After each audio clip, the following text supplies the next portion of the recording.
आजचे प्रगटीकरण ह्या मालिकेमध्ये पुन्हा एक वार आपल्या सर्वांचे मी हार्दिक स्वागत करत आहे. बंधू आणि भगिनींनो, आपण आज विशेष करून प्रगटीकरण याचा 17वा अध्याय जो आहे तो शिकणार आहोत. आणि माझी पूर्ण खात्री आहे की हा अध्याय शिकत असताना आपल्याला देव आपल्यावरती किती प्रेम करतो, देव किती कृपाळू आहे आणि त्यावेळेसच देव किती न्यायी आहे याची प्रचिती आपल्याला या अध्यायाद्वारे नक्कीच होईल. तर प्रियजन हो, आज आपण नेहमीप्रमाणे देवाला विनंती करणार आहोत की देवाने आपल्याला मार्गदर्शन करावं. आजचे प्रगटीकरण ह्या मालिकेमधला आजचा हा 33वा क्रमांकाचा संदेश आहे, ज्याचं शीर्षक आहे कलावंतिनीचा न्याय निवाडा. प्रियजन हो, जी कलावंतीन आहे तिचा आपण न्याय निवाडा पाहणार आहोत. आपण प्रार्थनेत जाऊ. स्वर्गातील जिवंत परमेश्वर देवा, पुन्हा एक वार आम्हाला कळून चुकलेलं आहे की आम्हाला तुझी गरज आहे. तू सर्वज्ञानी आहेस परमेश्वरा, तू सर्व ज्ञानाचा उगम आहेस आणि म्हणून आम्ही तुझ्याकडे येत आहोत, कारण की आम्ही ज्ञानाने उणे आहोत. प्रेमळ पित्या, आज विशेष करून मागत आहोत प्रगटीकरण याचा 17वा अध्याय शिकत असताना तू आम्हाला आमचं लक्ष तुझ्या वचनाकडं असावं, म्हणून पवित्र आत्म्याचं मार्गदर्शन आम्हाला लाभू दे. परमेश्वरा, जरी गोष्टी किंवा ह्या घटना ज्या आहेत त्या समजण्यासाठी जरी आम्हाला त्रास होत असेल किंवा समजण्यासाठी थोडं कठीण जात असलं तरी देखील परमेश्वरा, पवित्र आत्म्याचं मुबलक मार्गदर्शन आम्हाला लाभावं, जेणेकरून सर्व गोष्टी आम्हाला व्यवस्थित समजतील आणि त्या अनुसार आम्हाला चालण्यासाठी इच्छाशक्ती देखील मिळेल. मागत आहोत परमेश्वरा की पहिल्यापासून शेवटपर्यंत आम्ही पूर्णपणे पवित्र आत्म्याच्या छत्रछायेखाली हा अभ्यास करावा असं होते. नम्र विनंती येशूच्या नावात मागतो, म्हणून तो ऐक. आमेन. बंधू आणि भगिनींनो, आपण प्रगटीकरण 16 मध्ये पाहिलं की वेगवेगळ्या पीडा ज्या आहेत त्या ह्या भूतलावरती वेगवेगळ्या ठिकाणी येतात आणि त्यातल्या काही पीडा ज्या आहेत त्या विशेष करून श्वापदासाठी आहे किंवा रोम किंवा आध्यात्मिक रोम म्हणजे थोडक्यात पोपच्या सत्तेसाठी आहे. पण प्रगटीकरणाच्या 17व्या अध्यायामध्ये आपण असं पाहणार आहोत की पोपची जी ही सत्ता आहे तिच्यावरती ज्यावेळेस पीडा येते किंवा त्रास संकट येतात, तर ते त्रास संकट आणखी कशा प्रकारचे आहेत याचा सखोल अभ्यास आपण प्रगटीकरण 17 मध्ये करणार आहोत. प्रगटीकरण 16 मध्ये रोमन कॅथलिक मंडळीवरती कोणतं अरिष्ट येणार आहे, कोणती पीडा येणार आहे याच्याविषयी आपण थोडं जाणलेलं आहे. पण आणखी जास्त जाणून घ्यायचं तर आपल्याला प्रगटीकरण 17 हा अध्याय जो आहे 17वा अध्याय त्याच्यावरती आपल्याला मनन केलं पाहिजे. प्रगटीकरण याचा 17वा अध्याय आणि पहिलं वचन. नंतर 7 वाट्या घेतलेल्या 7 देवदूतांपैकी एक जण येऊन माझ्या बरोबर बोलू लागला. तो म्हणाला, इकडे ये, म्हणजे अनेक जलप्रवाहावर बसलेल्या मोठ्या कलावंतिनीचा झालेला न्याय निवाडा तुला दाखवतो. आता ह्या ठिकाणी कलावंतीन जी आहे तिचा न्याय निवाडा आहे, पण देवाचं वचन म्हणतं की ही जी कलावंतीन आहे ही कलावंतीन अनेक जलप्रवाहावर बसलेली आहे. अनेक प्रवाहावर बसलेली आहे. आता कलावंतीन म्हणजे कोण? बंधू आणि भगिनींनो, कलावंतीन म्हणजे थोडक्यात स्त्री, आणि देवाच्या पवित्र शास्त्रामध्ये स्त्री म्हणजे मंडळी हिला दर्शवतं. पण ह्या ठिकाणी ही जी स्त्री आहे ही कलावंतीन आहे, म्हणजे थोडक्यात जार कर्म करणारी स्त्री आहे, व्याभिचार करणारी स्त्री आहे. म्हणून ही स्त्री जी आहे जरी मंडळी दर्शवत असली तरी देखील ही मंडळी खरी नाही, ही मंडळी खोटी आहे. आता याच्याविषयी आपण पुढे जास्त शिकणार आहोत. पण ही जी मंडळी आहे ही खोटी मंडळी आहे आणि ह्या मंडळीचा जो धर्म आहे तोही खोटा आहे. कारण की का, ही मंडळी खोटी आहे. आणि देवाचं वचन म्हणतं की ही अनेक जलप्रवाहाच्या वर बसलेली आहे.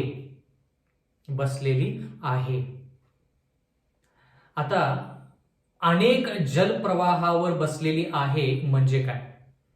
प्रगटीकरण याचा 17वा अध्याय आणि 15वे वचन. आणखी तो मला म्हणाला, जेथे कलावंतीन बसली आहे तेथे जे जलप्रवाह तू पाहिलेस ते लोक, जनसमूह, राष्ट्र व निरनिराळ्या भाषा बोलणारे असे आहेत. म्हणजे थोडक्यात जलप्रवाह ज्याच्यावरती ही मंडळी, स्त्री म्हणजे कोण? मंडळी.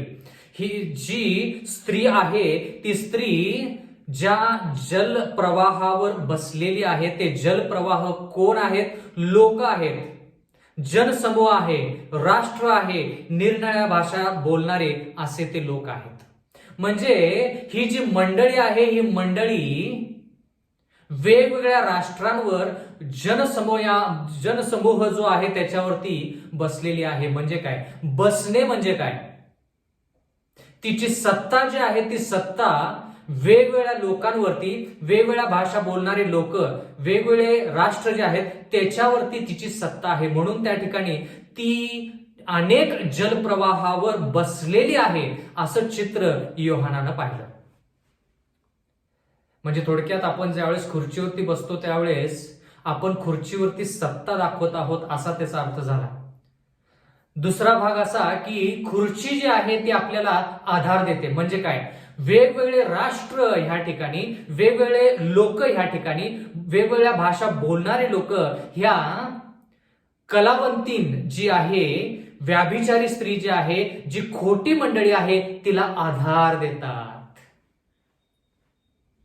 कळालं का? महत्वाचं वचन. आता ही सत्ता कशी काय चालवत आहे? ही खोटी मंडळी जी आहे, ही खोटी मंडळी सत्ता कशी चालवत आहे आणि ती काय म्हणून सत्ता चालवत आहे? जेव्हा की देवाचं वचन म्हणतं ती खरी मंडळी नाही, तरी लोक तिला आधार देत आहेत, राष्ट्र तिला आधार देत आहेत आणि ती राष्ट्रांवरती सत्ता चालवत आहे. बसणे, जलप्रवाहावर बसणे म्हणजे लोकांवरती सत्ता चालवणे. आता ह्याच्याविषयी आपण प्रगटीकरण 18 व अध्याय आणि 7व्या वचनामध्ये पाहूया. प्रगटीकरण याचा 18वा अध्याय 7वं वचन. ज्या मानाने तिने आपला गौरव केला व विषय भोग घेतला त्या मानाने तिला पीडा व दुःख द्या, कारण ती आपल्या मनात म्हणते. आता ही मंडळी मनात काय म्हणते? मी राणी होऊन बसले आहे, मी काही विधवा नाही, मी दुःख पाहणारच नाही. आता ही कलावंती जी खोटी मंडळी आहे ती खोटी मंडळी काय म्हणते? मी राणी होऊन बसलेली आहे. राणी होऊन बसणे म्हणजे काय? थोडक्यात मी सत्ता चालवत आहे, वेगवेगळ्या राष्ट्रांवरती, वेगवेगळ्या लोकांवरती मी सत्ता चालवत आहे. मी काही विधवा नाही, मी राणी आहे आणि मी कधी दुःख पाहणार नाही. पण हीच कलावंतीन जी जार कर्म करते, लोकांवरती सत्ता चालवते, खोटी मंडळी जी आहे त्या मंडळीचा न्याय निवाडा देव कसा करतो ते आपण प्रगटीकरण 17 मध्ये पाहणार आहोत. प्रगटीकरणाचा 17वा अध्याय आणि 2रं वचन. तिच्या बरोबर पृथ्वीवरील राजाने जार कर्म केले आणि तिच्या जार कर्म रूपी द्राक्षरसाने पृथ्वीवर राहणारे मस्त झाले. आठवतं का बंधू आणि भगिनींनो? प्रगटीकरणाच्या 14व्या अध्यायामध्ये आपण दुसऱ्या देवदूताचा संदेश आपण पाहिला. त्या ठिकाणी आपण म्हणालो पडली, मोठी बाबेल पडली, कारण की तिने आपला जार कर्माचा क्रोध रूपी द्राक्षरस पूर्ण जगाला पाजला आहे. म्हणजे खोटं शिक्षण पूर्ण जगाला दिलेलं आहे. त्या ठिकाणी बाबेल म्हणजे कोण? आपण बाबेलचे 3 भाग पाहिले, पण विशेष करून आपण त्या ठिकाणी बाबेल म्हणजे रोमची सत्ता किंवा रोमन कॅथलिक मंडळी असं आपण पाहिलं. तर ही रोमन कॅथलिक मंडळी जी आहे, जी जार कर्म करते, म्हणजे विश्वासू नाही देवासंती, येशू ख्रिस्तासंती विश्वासू नाही. विश्वासू नाही म्हणजे काय? येशू ख्रिस्ताच्या वचनाला धरून चालत नाही. म्हणून ती विश्वासू नाही. आणि जी स्त्री विश्वासू आहे तिला कलावंतीन किंवा व्याभिचार करणारी स्त्री असं म्हटलं जातं. तर प्रगटीकरण याच्या 17वा अध्याय 2ऱ्या वचनामध्ये ही खोटी मंडळी कोण आहे?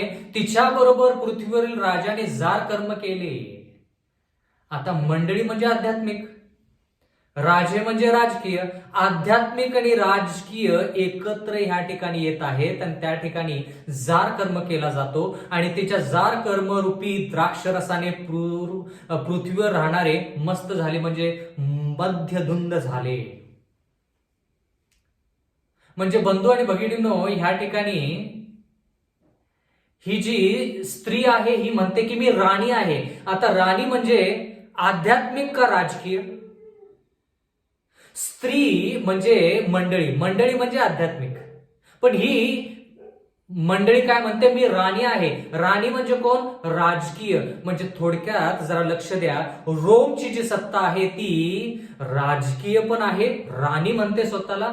आणि कलावंती म्हणजे स्त्री म्हणजे मंडळी म्हणजे आध्यात्मिक. राजकीय आणि आध्यात्मिक दोन्ही ह्या गोष्टी रोमच्या सत्तेमध्ये आहेत, म्हणजे पोपच्या सत्तेमध्ये आहेत. प्रगटीकरणाचा 17वा अध्याय आणि 3रं वचन. मग मी आत्म्याने संचारित झालो असताना त्याने मला रानात नेले. तेव्हा देवनिंदात्मक नावाने भरलेली आणि 7 डोकी व 10 शिंगे असलेली किरमिजी रंगाच्या श्वापदावर बसलेली एक स्त्री माझ्या दृष्टीस पडली. टप्प्याटप्प्याने शिकायचं. प्रगटीकरणाचा 17वा अध्याय 3रं वचन म्हणतं, मग मी आत्म्याने संचारित झालो. योहान ज्यानं प्रगटीकरणाचं पुस्तक लिहिलं तो पवित्र आत्म्याने संचारित झाला. त्यावेळेस त्या पवित्र आत्म्याने त्याला रानात नेलं, योहानाला रानात नेलं. आता रानात कोण गेलं? योहान गेला, पण रानात जाण्याविषयी आपण अगोदर कधी वाचलं आहे का? प्रगटीकरणाच्या 12व्या अध्यायामध्ये आपण पाहत आहोत, विशेष करून 14वं वचन. प्रगटीकरणाचा 12वा अध्याय 14वं वचन आपण काय पाहत आहोत? रानात कोण गेलं? योहान तर गेलाच, पण रानात आणखी कोण गेलं याच्याविषयी आपण पाहूया. प्रगटीकरणाचा 12वा अध्याय 14वं वचन. त्या स्त्रीने रानात आपल्या ठिकाणाकडे उडून जावे म्हणून तिला मोठ्या गरुडाचे 2 पंख देण्यात आले होते. तेथे सर्पापासून सुरक्षित राहत असताना 1 काळ, 2 काळ व अर्धा काळ तिचे पोषण व्हायचे होते. आता प्रगटीकरण 12 मध्ये स्त्री म्हणजे देवाचे लोक, म्हणजे थोडक्यात मंडळी. आणि ती मंडळी देवाचे लोक जे आहेत ते देखील रानात पळून गेले. पण ही मंडळी जी आहे ही मंडळी काय करत आहे? ही मंडळी रानात जात आहे, पण कशासाठी जात आहे? म्हणजे कलावंतीन जी आहे ती देखील रानात जाते. म्हणजे थोडक्यात ती काय करते तर जी खरी मंडळी आहे, जे देवाचे लोक आहेत, त्यांना त्रास देण्यासाठी, त्यांना छळण्यासाठी ही देखील रानात जाते. म्हणजे कलावंतीन देखील रानात जाते. त्यावेळेस देवाचं वचन म्हणतं, योहान ज्यावेळेस रानात गेला त्यावेळेस त्याला रानामध्ये काय दिसलं? रानामध्ये कोण दिसलं? देवाचं वचन म्हणतं तेव्हा, म्हणजे रानात गेल्यानंतर तेव्हा देवनिंदात्मक, म्हणजे प्रगटीकरणाचा 17वा अध्याय 3रं वचन. प्रगटीकरणाचा 17वा अध्याय 3रं वचन. देवाचं वचन म्हणतं की मग मी आत्म्याने संचारित झालो असताना त्याने मला रानात नेले. म्हणजे योहान रानात गेला आणि काय पाहिलं योहानाने?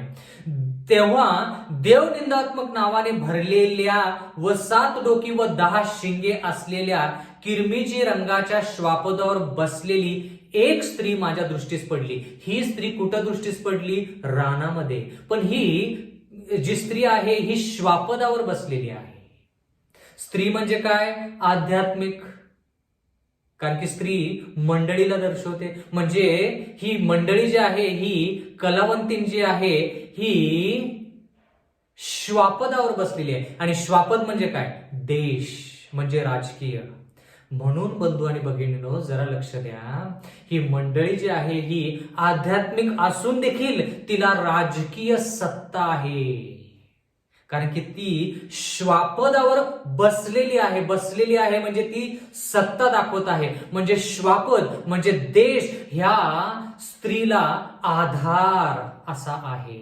म्हणजे राजकीय जे गोष्टी आहेत त्या राजकीय गोष्टी ह्या आध्यात्मिक स्त्रीला मदत करत आहेत, आधार देत आहेत, ह्या खोट्या मंडळीला आधार देत आहेत. आणि ती खोटी मंडळी काय करते, खऱ्या मंडळीच्या पाठीमागं रानामध्ये निघून जाते. खरी मंडळी प्रगटीकरण 12-14 मध्ये रानामध्ये गेली. तिला काय होते, गरुडाचे 2 पंख होते. प्रगटीकरणाचा 12वा अध्याय 14 वचन परत वाचूया तुमच्यासाठी. त्या स्त्रीने रानात आपल्या ठिकाणाकडे उडून जावे म्हणून तिला मोठ्या गरुडाचे 2 पंख देण्यात आले. ती खरी मंडळी जी आहे, खरी स्त्री जी आहे, ती कुठल्या श्वापदावर बसलेली नाही. तिला गरुडाचे पंख मिळाले आणि तिनं भरारी मारली जेणेकरून ती सुरक्षित राहावी. आणि तिच्या पाठीमागं खोटी मंडळी, रोमची सत्ता, रोमन कॅथलिक मंडळी जाऊन तिला छळ करण्यासाठी श्वापदावर बसली असं देवाचं वचन म्हणतं. प्रगटीकरणाचा 17वा अध्याय 3रं वचन. मग मी आत्म्याने संचारित झालो असताना त्याने मला रानात नेले, तेव्हा देवनिंदात्मक नावाने, आता देवनिंदात्मक नाव कोणाला मिळालेलं आहे बंधू आणि भगिनी? पोपच्या सत्तेला. आठवतं का? प्रगटीकरणाचा 13वा अध्याय. ते पहिलं श्वापद जे आहे त्या श्वापदाचं नाव देवनिंदात्मक आहे. तोंड सिंहासारखं आहे, शरीर जे आहे ते चित्त्यासारखं आहे.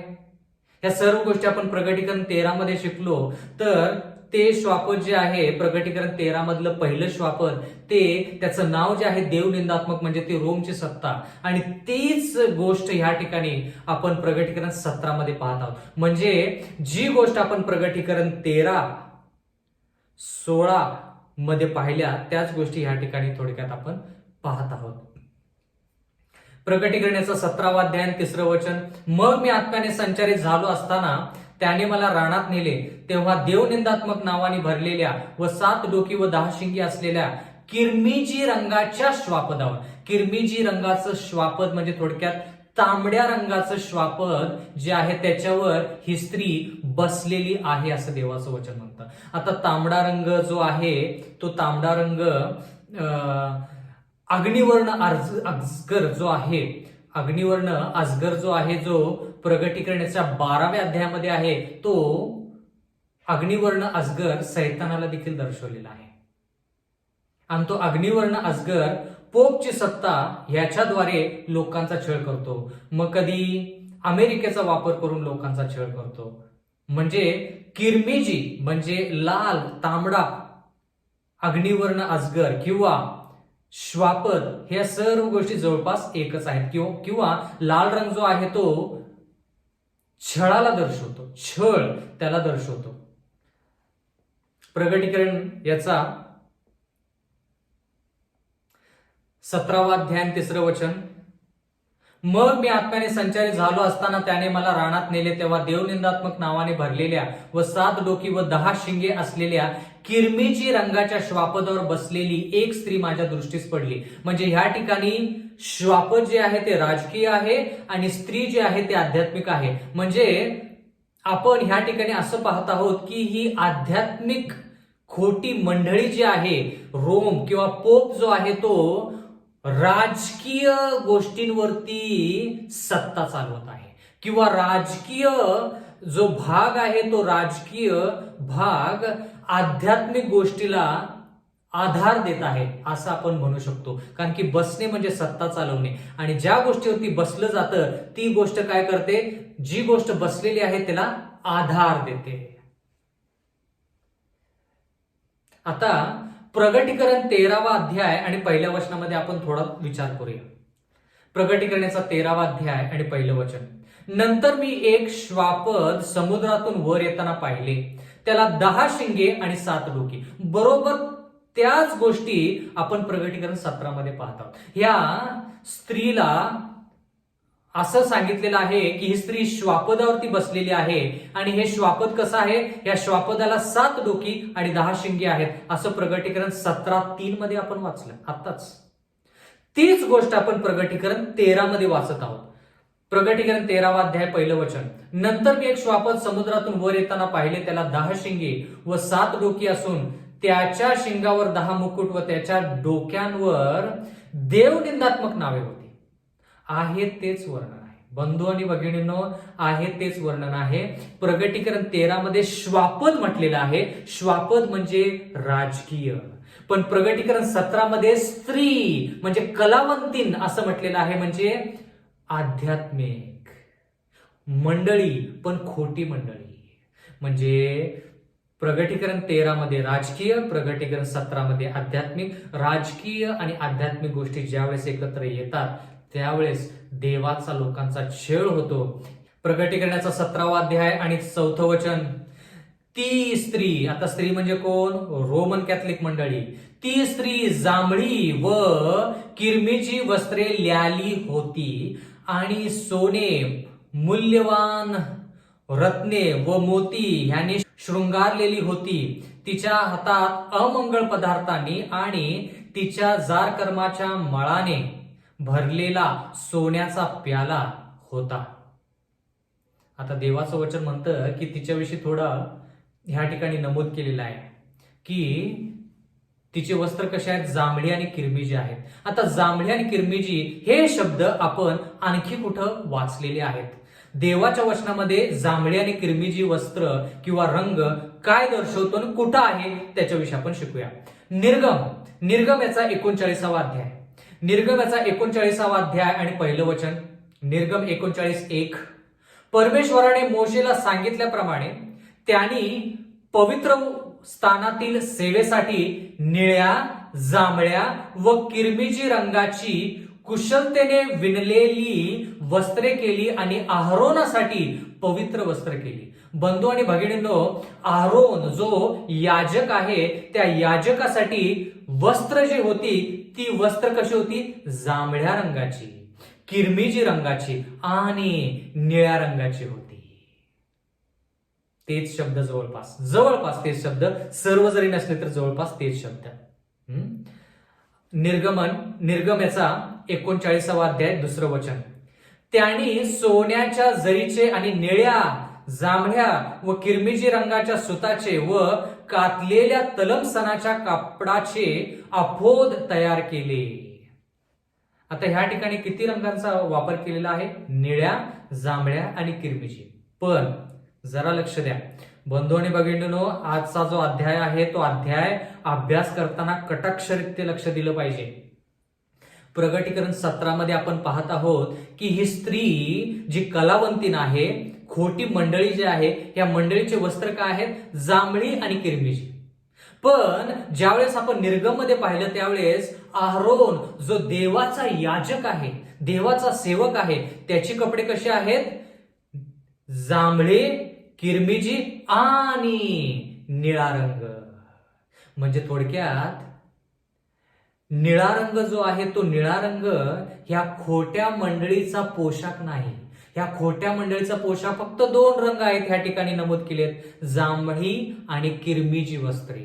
पण अहरोनचे कपडे कसे? जांभळी, किरमिजी आणि निळा रंग देखील त्या ठिकाणी आहे. आता निळा रंग कशाला दर्शवतो, जांभळा रंग कशाला दर्शवतो आणि किरमिजी रंग कशाला दर्शवतो याच्याविषयी जर आपण थोडक्यात पाहूया. बंधू आणि भगिनींनो, जर आपण ह्या ठिकाणी पाहिलं तर लाल रंग जो आहे किंवा आपण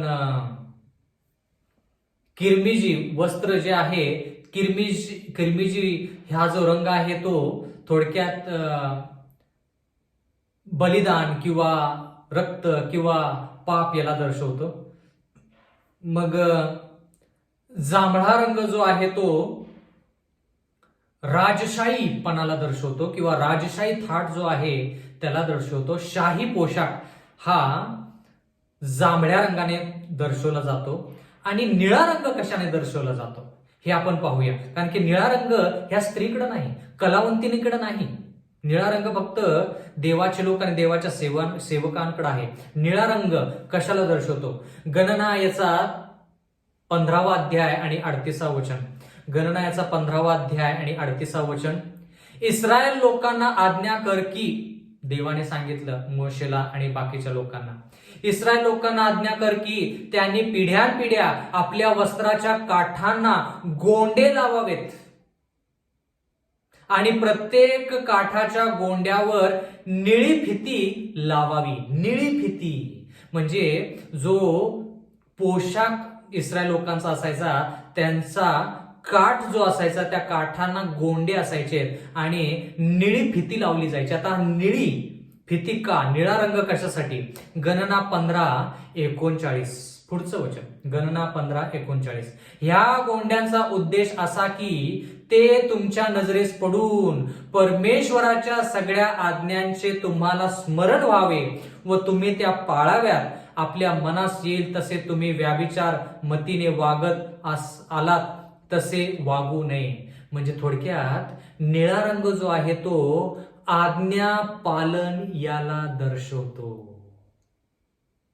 कारण की निळ्या रंगाचे गोंडे इस्रायल लोकांच्या जे वस्त्र होते त्याच्या काठाला गोंडे आणि त्याच्यामध्ये निळी फिती, निळी पट्टी होती. निळा रंग जो आहे तो आज्ञा पालनाला दर्शवतो. ज्या ज्या वेळेस लोक निळ्या पट्टीकडे पाहतील, निळ्या फितीकडे पाहतील, त्यांना कळून येईल की आपण देवाच्या आज्ञा पाळणारे लोक असलं पाहिजे, देवाच्या इच्छानुसार चालणारे लोक पाहिजे. आठवतं का नवीन करारामध्ये एक स्त्री जिला 12 वर्ष रक्तस्रावाचा त्रास होता आणि ती म्हटली, मी जर फक्त येशू ख्रिस्ताच्या वस्त्राला म्हणजे काठाला जर स्पर्श केला तर मी बरी होईल. म्हणजे थोडक्यात काय, जर मी देवाची नीतिमत्वता त्याच्या इच्छानुसार चालायचं जर मी निश्चय केला, निळ्या रंगाला पकडलं, त्याच्या आज्ञा पाळायला जर मी देवाना सांगितलं, मी देवाला जर समर्पण केलं तर मी बरी होईल. आणि तिने ज्यावेळेस स्पर्श केला, बंधू आणि भगिनीनो, 12 वर्षाचा रक्तस्राव असलेली ती स्त्री बरी झाली. म्हणजे पुढे पाठीमागे विचार करायचा, तो शब्द देवाच्या वचनामध्ये कसा वापरलाय, कुठं वापरलाय, हा जर अभ्यास केला की मग देवाच्या वचनाचा अभ्यास कसा करायचा हे लगेच कळतं. आपण काय केलं, जांभळी आणि किरमिजी हे शब्द, हे रंग जे आहे ते कुठं वापरले ते पाहिलं, निर्गमच्या पुस्तकाकडे गेलो. पण निर्गमच्या पुस्तकामध्ये एक शब्द जास्त वाढीव आहे, एक रंग वाढीव आहे, तो रंग म्हणजे निळा. मग आता निळा रंग म्हणजे काय, याच्यासाठी आपण गणना या पुस्तकाकडे गेलो. मग त्या ठिकाणी आपल्याला कळालं की निळा रंग म्हणजे देवाच्या आज्ञा पाळणारा व्यक्ती किंवा देवाच्या आज्ञा पालन करणे, हा निळा रंग आहे. गणना याचा 15वा अध्याय 40वा वचन, तर तुम्ही सर्व आज्ञांची आठवण ठेवून त्या पाळाव्यात व आपल्या देवाप्रित्यर्थ पवित्र व्हावे. म्हणजे निळा रंग आज्ञा पालन ह्याला दर्शवतो. प्रगटीकरण याचा 17वा अध्याय 4थं वचन, ही स्त्री जी आहे, ही स्त्री हिचा पोशाख कसा आहे. प्रगटीकरण 17:4, ती स्त्री जांभळी व किरमिजी वस्त्रे ल्यालेली होती. हिच्यामध्ये निळा रंग नाही. म्हणजे थोडक्यात काय, ही खोटी मंडळी, कलवंतीन रोमन कॅथलिक मंडळी देवाच्या आज्ञा पालन करत नाही. आणि विशेष करून 4थी आज्ञा जी शाबाताची आज्ञा आहे ती आज्ञा पालन करत नाही. म्हणून तिच्या वस्त्रामध्ये निळा रंग, तुम्हाला पोपचा जो पोशाख आहे त्या पोपच्या पोशाखामध्ये तुम्हाला जांभळा रंग किंवा किरमिजी रंग दिसेल, पण निळा रंग दिसणार नाही. बघा देवाचं वचन किती शक्तिशाली आहे, देवाचं वचन किती अचूक आहे. काही त्या ठिकाणी तीळ मात्र चुकी होत नाही. प्रगटीकरणाचा 17वा अध्याय 4थं वचन, ती स्त्री जांभळी व किरमिजी वस्त्रे ल्याली होती आणि सोने, मूल्यवान रत्ने व मोती ह्याने शृंगारलेली होती. आता सोनं ह्या स्त्रीला कुठून मिळालं? आता देवाच्या वचनामध्ये सोनं जे आहे ते पेत्राच्या पत्रांमध्ये जर आपण वाचलं तर सोनं हे विश्वासाला दर्शवतं. सोनं जे आहे ते विश्वासाला दर्शवतं. पण हिच्याकडे कुठून सोनं आलं? ही तर देवावरती विश्वास ठेवत नाही. ही तर म्हणते मी राणी आहे, मी विधवा नाही, मला काही दुःख पाहायला मिळणार नाही. मग हिला कोणता विश्वास आहे? तर हिच्या शरीरावरती जे सोनं आहे ते सोनं म्हणजे शब्दशः आणि अक्षरशः सोनं, जे मौल्यवान रत्ने आहेत, जे सोनं जगामध्ये आहे, नाशवंत सोनं जे आहे ते सोनं हिच्या शरीरावरती आहे, म्हणजे ह्या मंडळीमध्ये आहे. ह्या खोट्या मंडळीमध्ये थोडक्यात जगिक श्रीमंती आहे. ह्या मंडळीमध्ये जगिक श्रीमंती आहे. प्रगटीकरणाचं 17वा अध्याय 5वं वचन. तिच्या कपाळावर मोठी बाबेल कलावंतिनीची व पृथ्वीवरील अमंगळाची आई हे गूढ अर्थाचे नाव लिहिले होते. आता जरा लक्ष द्या. प्रगटीकरण याच्या 17व्या अध्यायामध्ये 5व्या वचनामध्ये आपण पाहतो की ही जी स्त्री आहे, ही खोटी मंडळी जी आहे, तिच्या कपाळावर काहीतरी लिहिलेलं आहे. तिच्या कपाळावर काय लिहिलेलं आहे? तिचं नाव लिहिलेलं आहे. तिचं नाव काय? मोठी बाबेल. मोठी बाबेल कलावंतिनीची व पृथ्वीवरील अमंगळपणाची आई. ती आई आहे. आई आहे म्हणजे काय? तिला लेकरं आहेत. बघा, म्हणजे संदर्भ त्याच ठिकाणी आपल्याला किती व्यवस्थित कळतो. आता प्रगटीकरणाचा 13वा अध्याय आणि जर आपण 2-3 वचनं जर वाचली तर बंधू आणि भगिनींनो त्या ठिकाणी आपल्याला वेगवेगळ्या गोष्टी पाहायला मिळतील. प्रगटीकरणाचा 13वा अध्याय 1 वचन वाचूया. नंतर मी एक श्वापद समुद्रातून वर येताना पाहिले. त्याला 10 शिंगे आणि 7 डोके असून त्या शिंगांवर 10 मुकुट आणि त्याच्या डोक्यांवर देवनिंदात्मक नावे होती. म्हणजे श्वापदाचं नाव देवनिंदात्मक, पण तेच श्वापद म्हणजे तेच राष्ट्र, तीच मंडळी, तिचं नाव काय आहे? मोठी बाबेल. म्हणजे आध्यात्मिकरित्या तिचं नाव मोठी बाबेल कलावंतिनीची व पृथ्वीवरील अमंगळपणाची आई. ती आई आहे म्हणजे तिला लेकरं आहेत. आता ह्या कलावंतीन जी आहे तिची लेकरं कशी असतील? चांगली असतील का? हिचं नाव जर कलावंतीन आहे, ही जर जार कर्म करते, ही जर विश्वासू नाही, तर तिची संतती, तिच्या मुली कशा असतील?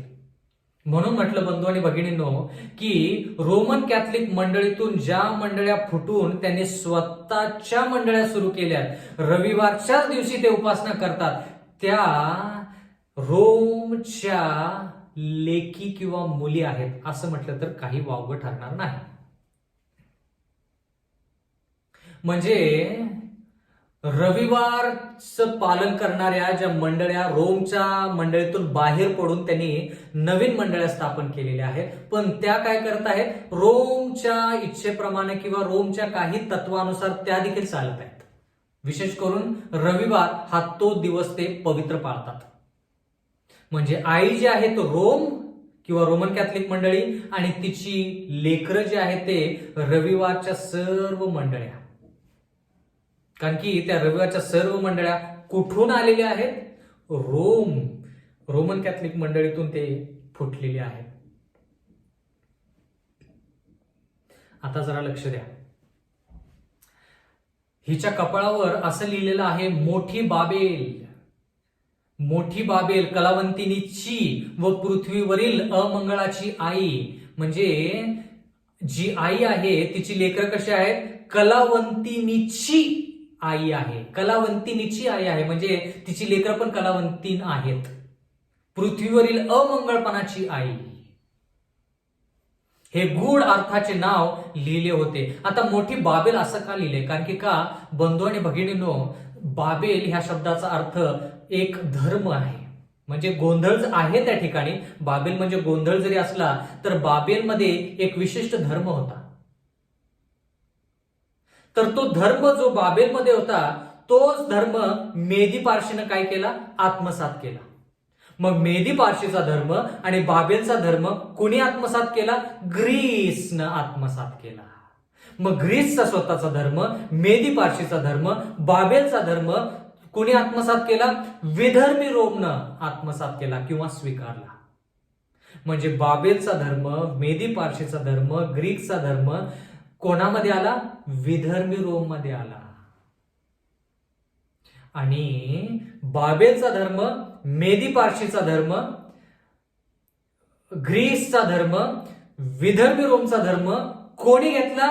आध्यात्मिक रोमनं घेतला, म्हणजे रोमन कॅथलिक मंडळीने घेतला. म्हणून तिचं नाव मोठी बाबेल असं आहे.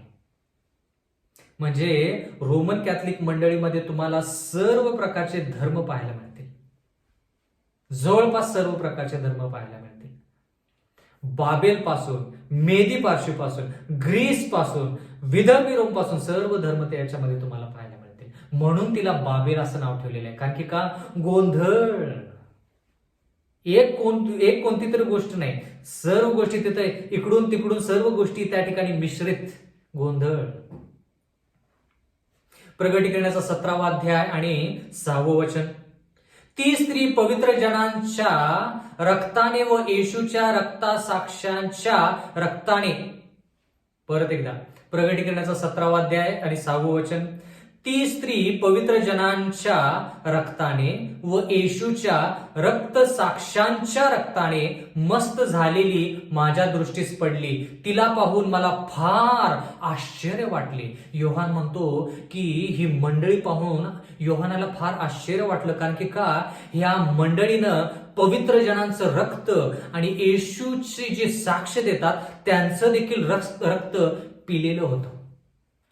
पण योहानाला आश्चर्य का वाटलं? योहान म्हणाला की ही स्त्री जी आहे, ही मंडळी जी आहे, रोमची जी सत्ता आहे, रोमन कॅथलिक मंडळी जी आहे, ती खूप राष्ट्रांवरती सत्ता चालवत आहे.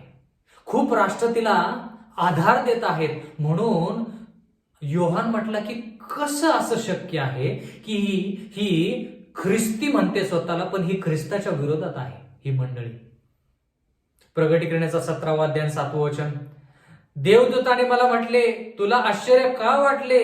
ती स्त्री आणि 7 डोके व 10 शिंगे असलेली तिला वाहून नेणारे श्वापद यांचा गूढ अर्थ मी तुला सांगतो. म्हणजे थोडक्यात योहान जो आहे त्या योहानाला देवदूत येऊन म्हणतो की ह्या मंडळीकडे, रोमन कॅथलिक मंडळीकडे बघून तू आश्चर्यचकित का झालेला आहेस? मी तुला सांगतो त्या गोष्टी काय आहेत, ज्या श्वापदावरती जो राजकीय आधारस्तंभ तिचा आहे तिच्याविषयी तुला आणखी जास्त मी सांगतो. बंधू आणि भगिनींनो, या सर्व गोष्टी ज्या आहेत, या सर्व गोष्टी ती कलावंतीन जी आहे, जी रोमन कॅथलिक मंडळी आहे, तिचा न्यायनिवाडा देव कसा करतो याच्याविषयी आहे. कारण की ही मंडळी जी आहे साधी मंडळी नाही, साधी मंडळी नाही. आता देवाच्या वचनामध्ये आश्चर्य करू नका असं आणखी कुठं लिहिलेलं आहे. कारण की ह्या ठिकाणी योहान आश्चर्यचकित झाला आणि देवदूत त्याला येऊन म्हणतो, तू आश्चर्यचकित का झालेला आहेस ह्या मंडळीकडे बघून? तर देवाच्या वचनामध्ये आणखी कुठं लिहिलेलं आहे की आश्चर्य मानू नका. पहिले योहान याचा 3रा अध्याय 13वं वचन. पहिले योहान याचा 3रा अध्याय आणि 13वं वचन. देवाचं वचन म्हणतं, बंधूंनो, जग तुमचा द्वेष करते ह्याचे आश्चर्य मानू नका. जगानं जर तुमचा द्वेष केला, तुम्हाला कमी लेखलं, जर जग म्हणालं की तुम्ही ख्रिस्ती आहात आणि तुम्ही जगासारखे नाहीत, तर तुम्ही आश्चर्य मानू नका. कारण की का? ख्रिस्तीपण म्हणजे तसंच आहे. ख्रिस्तीपण म्हणजे तसंच आहे. कसं? की बाबा आपल्याला त्रास संकट सहन करावे लागते. तसंच देवदूत योहानाला म्हणतो की योहाना, तू ह्या खोट्या मंडळीकडे पाहून आश्चर्यचकित होऊ नको. कारण की खोटी मंडळी अशीच असणार आहे, अशीच असणार आहे. पुन्हा एक वार बंधू आणि भगिनींनो, जसं मी नेहमीप्रमाणे सांगतो, आपण लोकांच्या विरोधात नाही, त्यांचं जे शिक्षण आहे फक्त त्या शिक्षणाच्या विरोधात आहोत. कारण की का? ते शिक्षण देवाच्या शिक्षणाच्या विरुद्ध आहे. प्रगटीकरणाचा 17वा अध्याय 8वं वचन. आता महत्वाच्या गोष्टी आपण शिकत आहोत. लक्षपूर्वक ऐका, लक्षपूर्वक ऐका. प्रगटीकरणाचा 17वा अध्याय 8वं वचन. जे श्वापद तू पाहिले. आता श्वापदाविषयी आतापर्यंत कलावंतींविषयी शिकलो, म्हणजे रोमन कॅथलिक मंडळीच्या आध्यात्मिक भागाविषयी शिकलो. आता आपण राजकीय भागाविषयी शिकायचं, म्हणजे श्वापद. जे श्वापद तू पाहिले ते होते आणि नाही. म्हणजे जरा लक्ष द्या, देवाचं वचन म्हणतं की त्या राज्याविषयी जर म्हणशील तर ते राज्य अगोदर होते पण सध्या ते नाही. ते अथंग डोहातून वर येणार आहे. आता या ठिकाणी 3 गोष्टी आहेत: भूतकाळ, वर्तमान काळ, भविष्यकाळ. जे श्वापद तू पाहिले ते होते. होते म्हणजे भूतकाळ, आणि नाही म्हणजे वर्तमान काळ. ते अथंग डोहातून वर येणार आहे म्हणजे भविष्यकाळ. म्हणजे जरा लक्ष द्या बंधू आणि भगिनींनो, ज्यावेळेस आपण रोमन कॅथलिक मंडळीच्या कारकिर्दीचा विचार करतो त्यावेळेस रोमन कॅथलिक मंडळी कधी अस्तित्वात होती किंवा तिची कारकीर्द काय, 538 इसवी सन ते 1798 इसवी सन, म्हणजे 1260 वर्ष तिनं राज्य केलं. याच्याविषयी आपण खूप खूप खूप अभ्यास केलेला आहे. 538 इसवी सन पासून आध्यात्मिक रोम म्हणजे रोमन कॅथलिक मंडळीची सत्ता सुरू झाली आणि 1798 इसवी सन पर्यंत तिनं सत्ता चालवली. म्हणजे एकूण 1260 वर्ष तिनं सत्ता चालवली. म्हणजे काय, जे श्वापद तू पाहिले ते होते. होते म्हणजे काय, 1798 इसवी सन पर्यंत होते. पण 1798 इसवी सन मध्ये फ्रान्सच्या सेनापतीनं येऊन पोपला कैद करून घेऊन गेला आणि त्या कैदीपणामध्ये गुलामगिरीमध्ये तो पोप मरण पावला. याच्याविषयी आपण शिकलो. 1798 इसवी सन मध्ये पोपची सत्ता निघून गेली. म्हणजे काय, जे श्वापद तू पाहिलेस ते होते पण 1798 इसवी सन नंतर नाही. म्हणजे आज तागायत जर आपण पाहायचं की आपण कुठे आहोत तर इतिहासानुसार किंवा देवाच्या वचनानुसार आपण प्रगटीकरण 17वा अध्याय 8व्या वचनामध्ये आज या क्षणाला आहोत. कारण की का आठवतं का, प्रगटीकरणाचा 13वा अध्याय देवाचं वचन म्हणतं की त्या श्वापदाच्या डोक्याला प्राणघातक घाव झाला. प्राणघातक घाव म्हणजे काय, आपण त्यावेळेस शिकलो की पोपला फ्रान्सचा सेनापती जो आहे तो काय करतो, तो कैद करून घेऊन जातो. म्हणजे पोपची सत्ता थोडक्यात निघून जाते 1798 इसवी सन मध्ये. म्हणजे त्याच्या अगोदर ते श्वापद होते आणि नाही म्हणजे सध्या ते श्वापद नाही. म्हणजे जरी पोप असला तरी देखील त्याची सत्ता अगोदर सारखी जशी होती तशी त्याची सत्ता सध्या नाही. ते झालं वर्तमान काळ. 1798 इसवी सन पर्यंत भूतकाळ. जे श्वापद तू पाहिले ते होते भूतकाळ आणि नाही म्हणजे 1798 इसवी सन पासून पुढचा काळ जो आहे, जो सध्या आपण ज्या काळामध्ये आहोत त्या काळाला आपण काय म्हणू शकतो, पोपची सत्ता नाही. म्हणजे अगोदर सारखी नाही. जरी पोप असला तरी देखील अगोदर सारखी त्याची सत्ता नाही म्हणजे वर्तमान. पण पुढे काय लिहिले, ते अथंग डोहातून वर येणार आहे म्हणजे भविष्यामध्ये ते वर येणार आहे. म्हणजे अगोदर सारखी जी सत्ता आहे तशी त्याला सत्ता परत मिळणार आहे व नाशाप्रत जाणार आहे. म्हणजे त्याला शेवटी देव काय करेल, त्याच्या क्रोधाने त्या रोमच्या सत्तेला नाश करेल किंवा नैनाट करेल. जगाच्या स्थापनेपासून ज्यांची नावे जीवनाच्या पुस्तकात लिहिली नाहीत अशा पृथ्वीवर राहणाऱ्या लोकांना ते श्वापद होते नाही तरी हजर आहे असे पाहून आश्चर्य वाटेल. म्हणजे काय, ज्या लोकांनी देवाच्या इच्छानुसार कृत्य केलं नाही, देवाच्या इच्छानुसार चालले नाहीत, ते लोक काय करतील, ते श्वापद होते नाही तरी हजर आहे असे पाहून आश्चर्य वाटेल. म्हणजे ते लोक त्या श्वापदाकडे बघतील आणि आश्चर्य करतील. प्रगटीकरण 13 मध्ये ह्याच गोष्टी पाहिल्या. पूर्ण जग त्या श्वापदाच्या पाठीमागून आश्चर्य करत निघून गेलं असं प्रगटीकरण 13 मध्ये आपण शिकलेलो आहोत. बंधू आणि भगिनींनो, प्रगटीकरणाचा 13वा अध्याय 3रं वचन पाहूया थोडक्यात.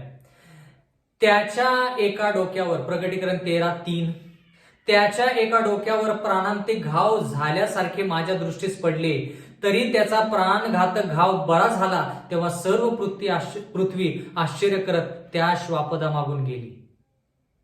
म्हणजे घाव लागला, त्याला घाव झाला, म्हणजे 1798 पर्यंतचं जे श्वापद होतं ते होते.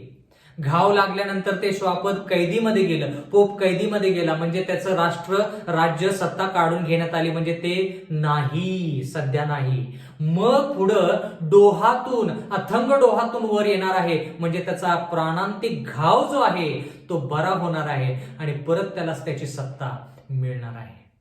आता ह्या ठिकाणी अथंग डोहातून वर येणार आहे असं लिहिलेलं आहे. अथंग डोह म्हणजे काय? ज्या डोहाला तळ नाही, अथांग डोह म्हणजे ज्या डोहाला तळ नाही असा. आता कल्पना करा की ज्या डोहाला तळ नाही किंवा फार खोल आहे, त्या डोहामध्ये जर एखादा व्यक्ती गेला तर त्याला वर आणण्यासाठी काय केलं पाहिजे? दुसऱ्या कोणीतरी त्याला वर आणलं पाहिजे, कारण की तो अथंग डोहामध्ये जर व्यक्ती गेलेला आहे तर तो स्वतः बाहेर येऊ शकत नाही. त्याला दुसऱ्या कोणाने तरी बाहेर आणलं पाहिजे. तर त्याला बाहेर कोण आणतं? म्हणजे काय? पोपची गेलेली सत्ता हळूहळू त्याला सत्ता परत मिळवण्यासाठी कोण मदत करतं? अथंग डोहातून त्याला कोण बाहेर काढतं? अथंग डोहातून ते वर येतं, पण त्याला मदत कोण करतं? हा भाग आहे प्रकटीकरणाचा 17वा अध्याय 9वे वचन. येथे ज्ञानवंत मनाचे काम आहे. ती 7 डोकी म्हणजे 7 डोंगरे आहेत, त्यावर ती स्त्री बसली आहे. आता स्त्री जी आहे, आता परत स्त्री, श्वापदाकडून परत स्त्री. श्वापद आणि स्त्री दोन्ही गोष्टी एकच. श्वापद आणि स्त्री दोन्ही गोष्टी एकच. पण श्वापद म्हणजे त्याच मंडळीचा राजकीय भाग आणि स्त्री म्हणजे त्याच मंडळीचा आध्यात्मिक भाग. म्हणजे कल्पना करा की पुढून एक व्यक्ती तुम्हाला पाहतो आणि म्हणजे कल्पना करा की तुम्ही शर्ट जो आहे, तुमचा पोशाख जो आहे तो पुढून पांढऱ्या रंगाचा आहे आणि पाठीमागून काळ्या रंगाचा आहे. कल्पना करा. मग पुढून तुम्हाला ज्यावेळेस पाहतात त्यावेळेस लोक म्हणतात, अरे त्यानं पांढऱ्या रंगाचा पोशाख घातलेला आहे. आणि पाठीमागून ज्यावेळेस लोक पाहतात त्यावेळेस ते म्हणतात, अरे त्या व्यक्तीनं काळ्या रंगाचा पोशाख घातलेला आहे. पण दोघं कोण आहेत? एकच व्यक्ती आहेत. दोघं कसे आहेत? एकच व्यक्ती आहेत, पण वेगवेगळ्या दृष्टिकोनातून पाहायचं चाललंय. एक राजकीय दृष्टिकोनातून आणि एक आध्यात्मिक दृष्टिकोनातून. आता ह्या ठिकाणी जी कलावंतीन आहे, जी खोटी मंडळी, रोमन कॅथलिक मंडळी जी आहे, ती 7 डोकी म्हणजे 7 डोंगर यांच्यावरती बसलेली आहे. आता 7 डोंगर म्हणजे काय? बंधू आणि भगिनींनो, 7 डोकी म्हणजे पुढारी. आठवतं का दानिएलचा 7वा अध्याय? त्या ठिकाणी आपण म्हणालो की ग्रीसच्या राज्यामध्ये जो चित्ता होता त्याला 4 डोकी होती, म्हणजे 4 सेनापती होते, म्हणजे 4 पुढारी. डोकी म्हणजे पुढारी. पण ह्या ठिकाणी 7 डोंगर आहेत आणि त्या डोंगरावरती ही स्त्री बसलेली आहे. 7 डोंगर. आता 7 डोंगर म्हणजे काय? बंधू आणि भगिनींनो, डोंगर हे राज्याला दर्शवतं. कसं काय? जर आपण दानिएलचा 2रा अध्याय पाहिला तर आठवतं का, एक मूर्ती नबुकदनेझर राजाने पाहिली.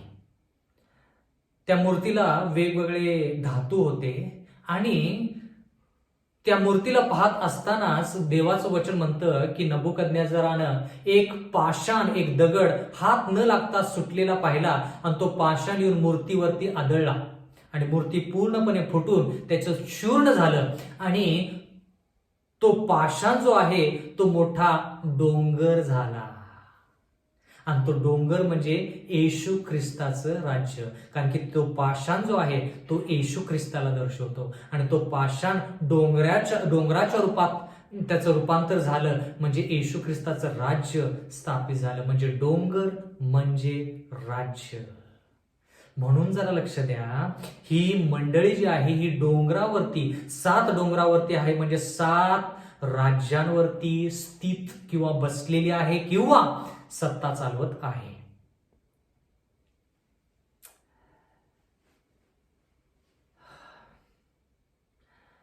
आता प्रगटीकरणाच्या 17व्या अध्यायामध्ये, विशेष करून दुसऱ्या अध्यायामध्ये आपण पाहिलं की ही कलावंतीन पाण्यावरती बसलेली आहे. पाणी म्हणजे लोक, जनसमुदाय. आणि ह्या ठिकाणी काय सांगितलेलं आहे, ती कशावरती बसलेली आहे, डोंगरावरती बसलेली आहे. म्हणजे काय, राज्यावरती पण तिची सत्ता चालू आहे म्हणजे डोंगर, आणि पाणी म्हणजे लोकांवरती पण ती सत्ता चालवते.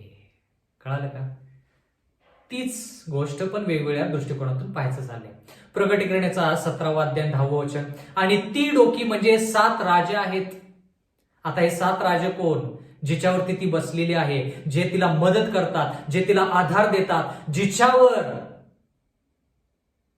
त्यांनी भिस्त ठेवलेली आहे, आणि ही रोमन कॅथलिक मंडळी त्यांच्यावरती राज्य करते. हे 7 राजे कोण? आता जरा लक्ष द्या बंधू आणि भगिनींनो. प्रगटीकरणाचा 17वा अध्याय 10वं वचन. आणि ती डोकी म्हणजे 7 राजे आहेत, त्यापैकी 5 पडले आहेत, 1 आहे आणि 1 अद्याप आला नाही. एकूण किती डोके आहेत? 7 डोके आहेत. म्हणजे ही कलावंतीन ज्या डोंगरांवरती बसलेली आहेत ते 7 राजे आहेत किंवा 7 राज्य आहेत. डोंगर म्हणजे राज्य. आणि देवाचं वचन म्हणतं की ह्या 7 राजांपैकी 5 राजे पडलेले आहेत. एक जो आहे तो आहे, आणि एक जो राहिलेला आहे तो अद्यापी आलेला नाही. एकूण किती? 7.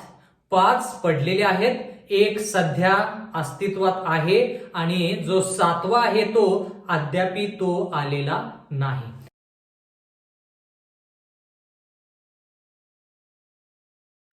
बंधू आणि भगिनींनो, ह्या चित्रामध्ये तुम्हाला जे 7 राजे आहेत त्याच्याविषयी आपण ह्या ठिकाणी पाहूया.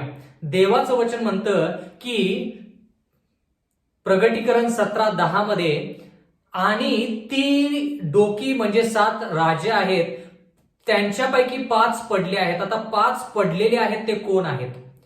बंधू आणि भगिनींनो, जसं आपण म्हणालो की जे श्वापद होते आणि नाही पण अथांग डोहातून वर येणार आहे, भूतकाळ, वर्तमान काळ आणि भविष्यकाळ, तसंच ह्या गोष्टी देखील शिकायच्या.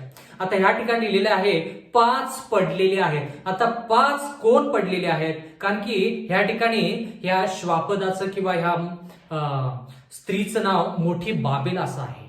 आता मोठी बाबेल म्हणजे थोडक्यात आपण दानिएल 2 मध्ये जो बाबेलचा जो पुतळा आहे, तो पुतळा, त्याला मदत कोणी केली, तो पुतळा तयार होण्यासाठी किती राज्य आहेत हे आपण पाहिलं पाहिजे. तो पुतळा पूर्ण होण्यासाठी किती राज्यांचा समावेश झालेला आहे ते आपण पाहूया. पहिला राजा कोण आहे? बाबेल. दानिएल 2 मध्ये चित्रामध्ये तुम्हाला दिसत आहे. दुसरा राजा जो आहे तो बाबेल नंतर कोणता राजा येतो? मेदी पारशीचा राजा येतो.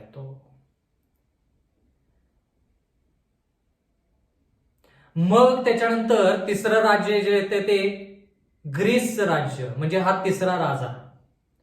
त्याच्यानंतर चौथा राजा जो आहे तो विधर्मी रोम आहे. आणि मग विधर्मी रोम गेल्यानंतर 5वा राजा जो आहे तो आध्यात्मिक रोम म्हणजे पोपची सत्ता, जी 538 इसवी सन पासून 1798 इसवी सन पर्यंत चालू राहते. मग या ठिकाणी आपण प्रगटीकरण 17:10 मध्ये पाहत आहोत की 7 डोक्यांपैकी 5 पडले आहेत. म्हणजे 1798 इसवी सन मध्ये या 5 राजांना पादाक्रांत केलं. म्हणजे थोडक्यात 5 जण निघून गेले.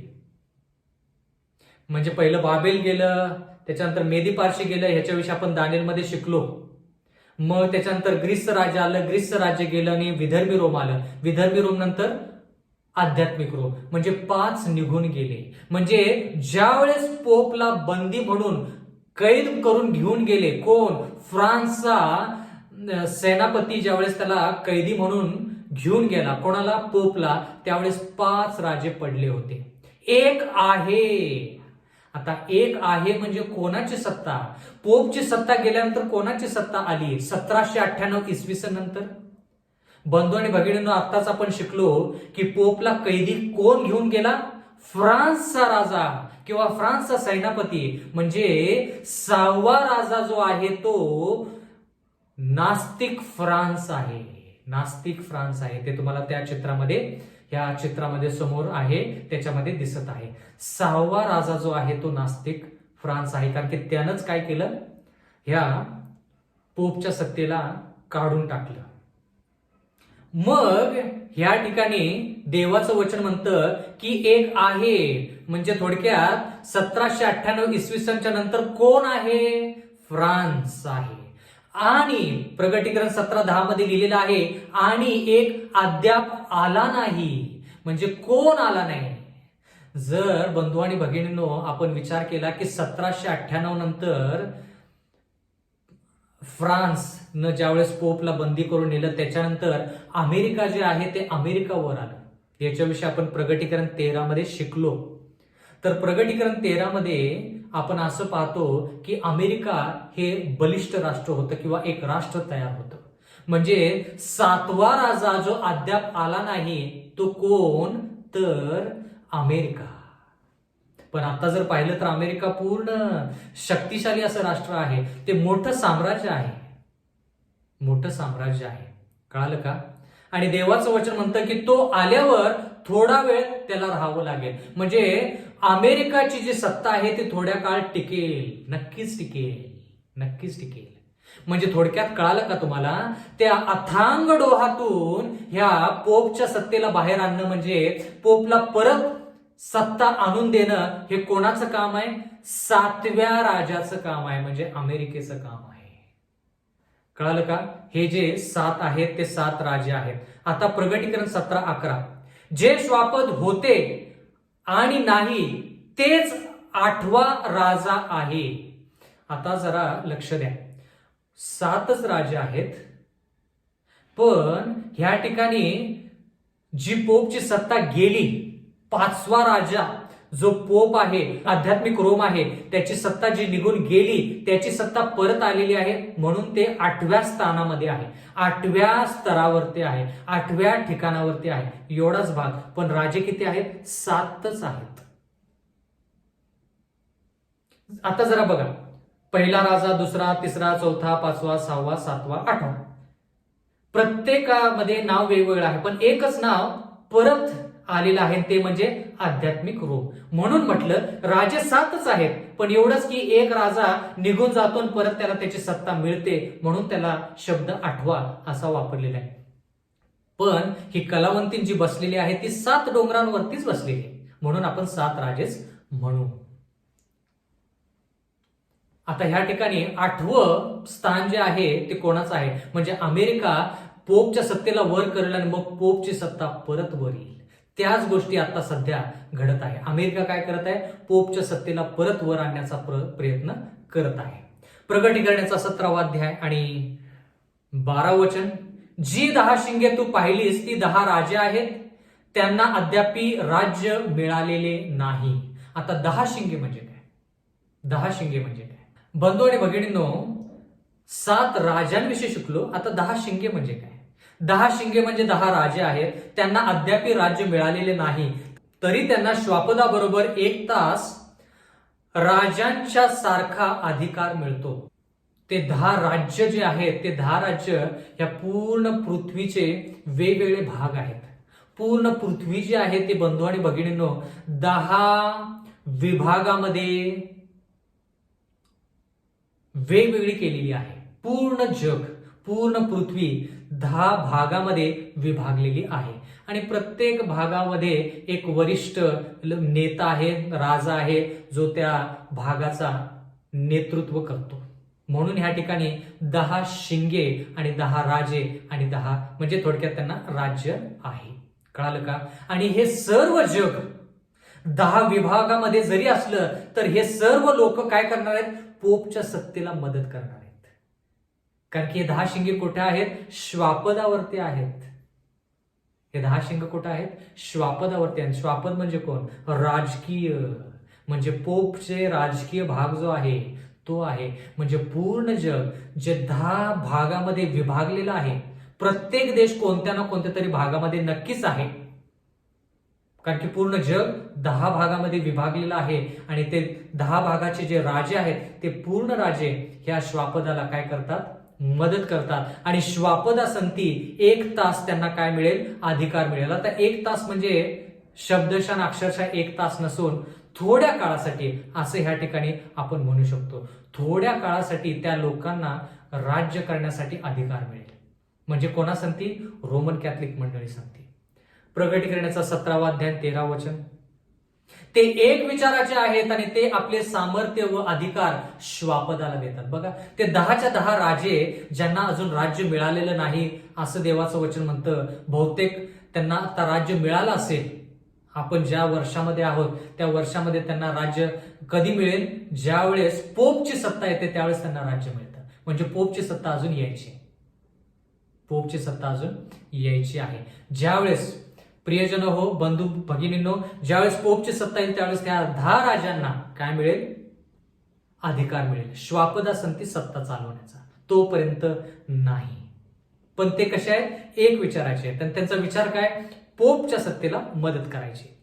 प्रगटीकरणाचा 17वा अध्याय 14 वचन, हे कोकऱ्याबरोबर लढतील परंतु कोकरा त्यांना जिंकील, कारण तो प्रभूंचा प्रभू आणि राजांचा राजा आहे आणि जे त्याच्याबरोबर आहेत ते पाचारण केलेले, निवडलेले व विश्वासू आहेत.